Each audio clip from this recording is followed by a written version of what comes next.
Indie games tell amazing stories. But Jordan, you say, not all indie games tell amazing stories, which is true. I'm not saying all indie games tell amazing stories, but instead that indie games have some unique advantages when it comes to telling stories. When leveraged by indie developers, these advantages can create a narrative experience rivaling and maybe even surpassing those found in AAA games, which of course can also have amazing stories, let's be honest. So in this video, I want to showcase various games and talk about how they succeed and fail in crafting memorable stories. Games that have both inspired us and perhaps have taught us lessons by their mistakes, as we here at O&Co Games strive to craft the best story we can in the game we are working on, which is called Tethergeist. You can play the demo and wishlist it on Steam using the links below. Anyway, shameless self-promotion aside, in the wide world of gaming, there are many examples of terrible and amazing games and the stories they're able to tell. What's interesting to me, though, is that so many indie games are able to tell excellent stories, even with their scrappy teams and often tiny budgets. Why is that?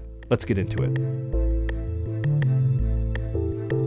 Now, before I get too far, I want to give a huge shout out to one of my dev partners, Noah, who is the brains behind this video. He has over 5 years of experience working in AAA and mobile games as a designer, developer, and storyboard and game artist. So he did all of the heavy lifting on gathering the information and providing his career insights and expertise. I am but a messenger who happens to also agree with everything he has said on the topic. So, some games have amazing and memorable stories that people still talk about years after release. Then there are games that might have a lot of story, but the story didn't particularly land for audiences and is considered secondary to an otherwise great game. And then there are those games that come out and make some bold and often baffling decisions that are either mocked online or pushed aside and forgotten as players focus on the gameplay. Now, I'm not here to conduct slam poetry on how specific games are terrible at telling stories. Every game has its audience, no matter how small, and storytelling is subjective. Just because you don't like a story, or let's say thousands of people online don't like a story, doesn't mean there aren't people who do. So this video instead will focus on the games that we think tell amazing stories, and it will only reference games we thought are weaker as they are relevant to the point at hand, not because you get easy internet points for dunking on stuff that's unpopular. Within games, there is a spectrum of storytelling style that ranges from explicit stories to minimal stories, and these types of stories manifest in different ways across different genres and game budgets. Explicit stories are clear and are presented to the viewer in straightforward or quote-unquote explicit ways. Examples include Spider-Man, Red Dead Redemption, God of War, Last of Us, and Halo in AAA games, and What Remains of Edith Finch, Hades, and Celeste in indie games. These are games where every player is going to experience the same story, more or less, to the same degree. Minimal stories are more vague and presented to the viewer in subtle ways. Examples include Shadow of the Colossus, No Man's Sky, and most From Software games in AAA, and Hyper Light Drifter, Gree, Outer Wilds, and Inside in indie games. Arguably, the biggest thing that sets these minimal storytelling games apart is the fact that the game requires more from the player in order to experience its story.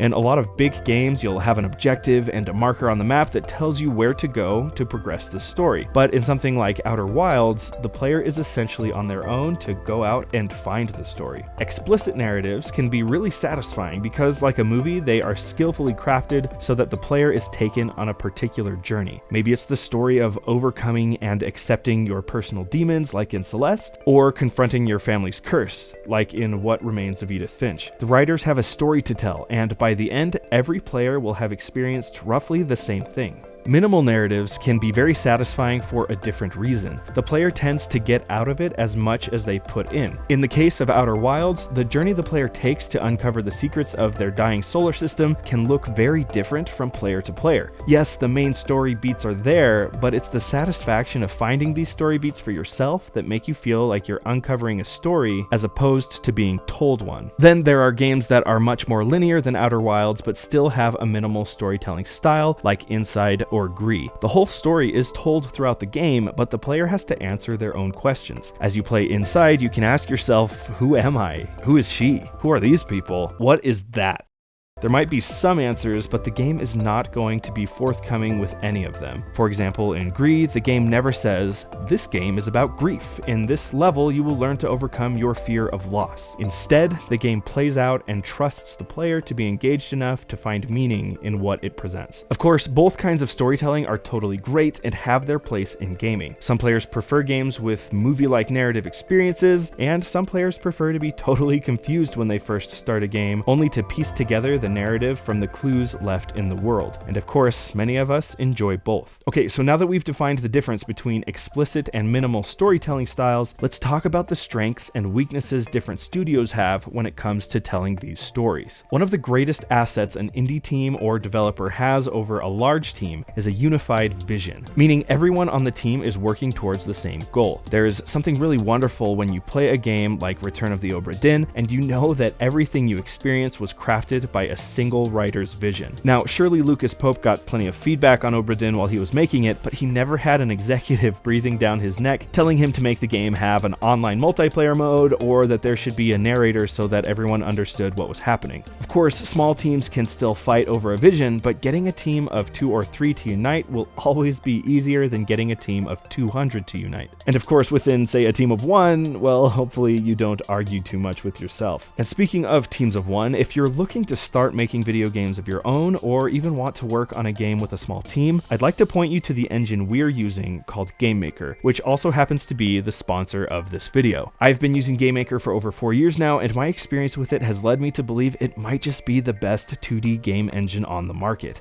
And I'm not just saying that because they're sponsoring this video. I agreed to letting them sponsor it after all. I just genuinely really like working in this engine. It has both a coding and non-coding option, is super easy to learn, and has honestly just been super fun to work in. And while I would call it a beginner-friendly engine, it still packs a really strong punch. Some of the greatest indie games made in recent years have come out of this engine. So while it's easy to learn, it's still powerful enough to create commercially viable games. You can get it for free for personal use, or if you want to sell your game, you can buy the absurdly affordable professional license, which is just a one-time purchase. Even the enterprise license for doing things like porting your game to consoles has a super indie-friendly price tag. Beyond that, they have excellent tutorials and a friendly community of fellow devs who are always willing to give tips and tricks on how to use GameMaker. It's a great engine, so check it out. I've got a link in the description below for everything you need to get started. Now, back to telling stories in video games. While having small teams or even solo developers is a strength for indie studios in their storytelling process, it's ultimately a weakness for AAA studios, which often have hundreds of people working on a single game. Such large teams with so many moving parts make it very hard to ensure everyone at the studio is on the same wavelength. It can of course still happen, but the size and structure of AAA studios is working against them. You risk getting a writer that is too attached to their own work and refuses to let it go, even though a total rewrite could be best for the game. Or maybe a leader doesn't have or can't communicate their vision, so you have a team of writers creating drastically different stuff as they try to aim for a moving target. The AAA stories that are amazing, and there are many that are, overcome this weakness by getting all of the talented writers on staff working towards the same unified goal. Which brings us to the strength of AAA and the weakness of indie as far as storytelling goes.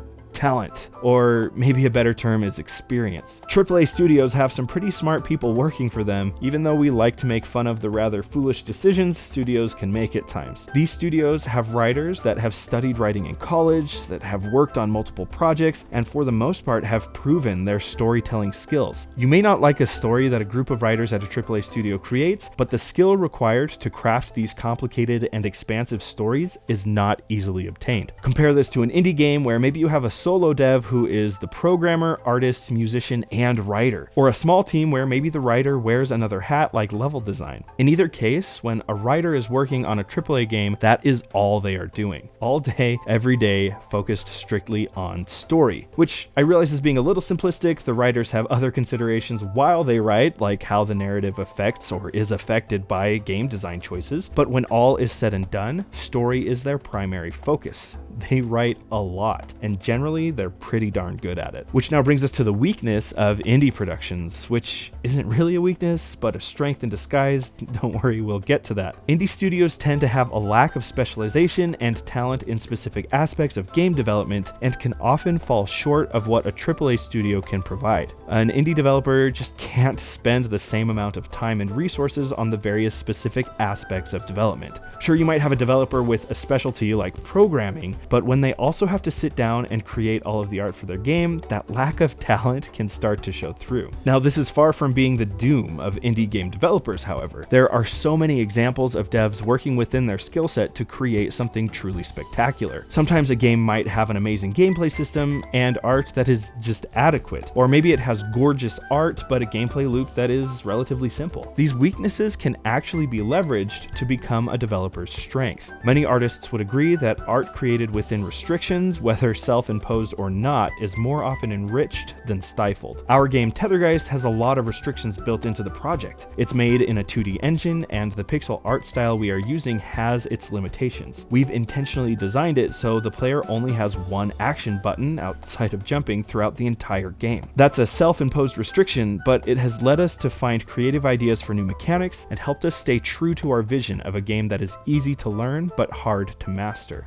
Another good example of creative constraint is found in the art style of Return of the Obra Dinn. Lucas Pope's strength is in his technical knowledge and design sense. He's not a bad artist, but he's probably not someone that would be hired to be an artist at a AAA studio. The solution he arrived at for Obra Dinn is brilliant. It's dripping in style as opposed to high-level artistic skill. So if you feel that you're overwhelmed by everything it takes to make a game, just remember that you don't have to be a pro or expert in everything to make something awesome. Lean into the skills you do have, and then find ways to make your weaker abilities complement that. Anyway, I'm a little off topic at this point, so let's get back to storytelling. Indie games can tell amazing stories because they are made by bold creators unburdened by the machine of corporate expectations. In an industry where every new blockbuster game has to make back its absurd production budget by being as safe as possible, indie devs have the ability to make weird and fun, exciting things. They get to tell stories that would be too small or niche for AAA games. But just because they aren't as epic as bigger games doesn't mean they don't have just as much appeal